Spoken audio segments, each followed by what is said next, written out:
Hey folks, welcome back to the channel. My name is 3Chord Dave, and today we're going to talk about Kirk Hammett and his deal with the devil, Gibson. Deal with Gibson, yeah.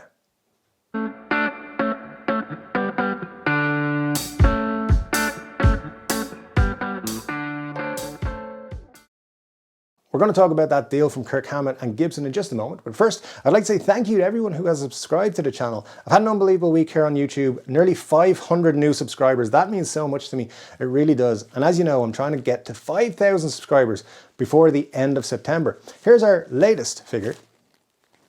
And I'm quite proud of that, so thank you. If you haven't subscribed yet, please do hit that red subscribe button right now, and make sure, if you are already subscribed as well, to hit that notification bell and choose all notifications. If you do that, it tells YouTube simply the message that my YouTube channel should be pushed to more people. They'll push it to more people, and we will, get more videos and stuff going. Be cool. Thanks. Now, I just want to take a moment at the start of the video also to say rest in peace to Dusty Hill, a very influential bass player, because he's in a very influential band, ZZ Top. Very cool band, and someone that I listen to all the time. In every playlist, there's a ZZ Top song of some kind. And it's not just LaGrange, but it is a lot of the time. Anyway, I just want to say, Dusty Hill, rest in peace, you will be missed. And now let's talk about Kirk Hammett and his deal with Gibson. Came out of the blue. Rumours started circulating early this week that there was a deal between Gibson and Kirk Hammett about to be announced. Then I actually expected the announcement last night on Wednesday, but they put out this 20-second teaser instead on all of their social media channels. And then today we got a 22 or 3-minute video, an interview between Cesar at Gibson and Kirk Hammett from Metallica, where they talked about guitars and their partnership and how great it's going to be and all that sort of stuff.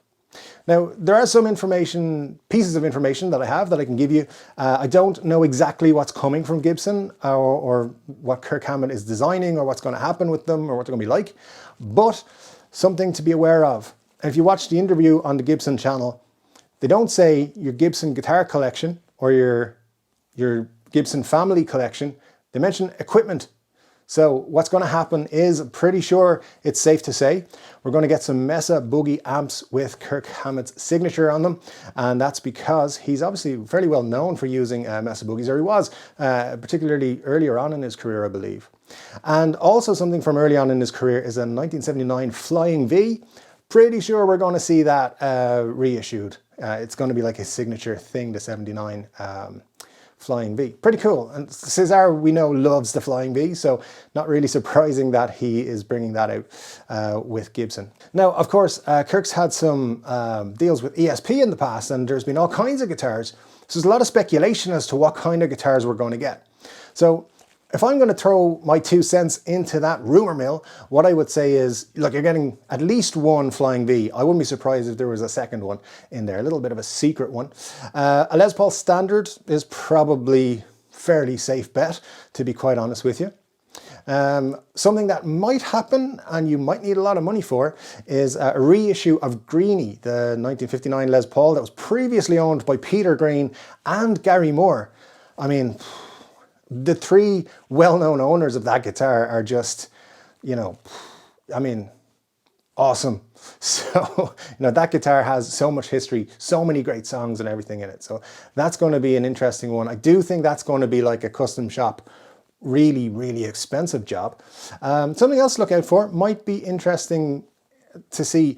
They might do something like a double cut Les Paul. Those are rare enough, they do come out from time to time, but yeah, they're not really super regular in the Gibson lineup. But Kirk Hammett did have something similar to that in his ESP signature days. So be interesting to see if they do something like that. And also, one of the most famous guitars in Kirk's collection, or that he played for quite a long time throughout his time in Metallica, is a Fernandez Strat copy. Now, are Gibson going to create a Strat for Kirk Hammett? I don't know. Look, it's not impossible. I think it's a very, very slim chance. I would say 98% chance they're not going to do it. But I also didn't think PRS would make a Strat, and they did. So who knows? And of course, early in the year, I was talking about Gibson and their changing of strategies, where they were going to bring out collections and they were going to bring out like try and raise the bar a little bit for their artist's signature series. And this is what's happening. You know, we've got now the Dave Mustaine collection, we've got the Slash collections, we've got now obviously the Kirk Hammett collections, and they're out there trying to do deals with everybody who's ever touched a Gibson guitar. From what I'm hearing is there's a couple of more big things to be announced by Gibson, probably over the next month or two, and leading up to releases in January. And while there's not an awful lot of information out there as to what's happening, I do believe Gibson have kind of set upon this new path where they're going to be looking at bringing out, say, 3 to 5 pieces of equipment for everybody they sign up. And, you know, those people are going to get lucrative deals and their fans are going to buy 2 or 3 pieces each. And that's what Gibson want. They don't want you buying one guitar, they want you buying 5. So, you know, you're going to have to buy the whole collection. And I know people have been doing that with the Slash collection of mixing Gibsons and Epiphones now as well. So, you know, good market strategy. Bleed all the money you can out of your fans. Why not? Because, you know, that's what they're there for, just to give Gibson money, apparently. But it's very interesting, and I'd love to know what you guys think of Kirk Hammett's deal with Gibson. What do you think we're going to see? As I said, there's not just one amp. There's going to be like a family of amps. Wouldn't be surprised to see a baby one, a medium one, and a big one. And then I wouldn't be surprised to see 3 to 4 guitars, I think, is what we're going to see in that collection. There might be other stuff as well. I'm not 100% sure, but it goes to show, you know, you can't really tell what Gibson are doing. They're working their magic behind the scenes here. This came out completely out of the blue, at least for me. In my circle and the people I get information from, nobody knew anything about this until around Tuesday morning. There was kind of rumblings that it was going to happen. So what do you think of Gibson's new plan? Who do you think is going to get a deal next?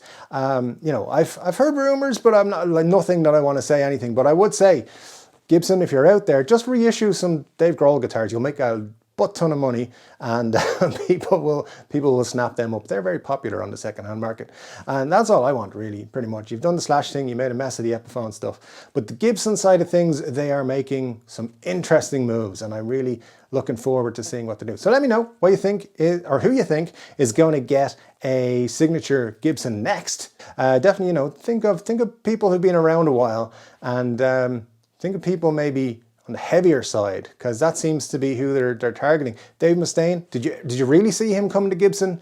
Did you see Kirk coming to Gibson? I don't think many of us saw that happening before it was announced, obviously. So yeah, definitely let me know your thoughts down below, or who you ideally would like. Obviously, if I was to pick a Gibson signature artist, there's this dude on YouTube called 3-Chord Dave. I think they should give him a signature collection.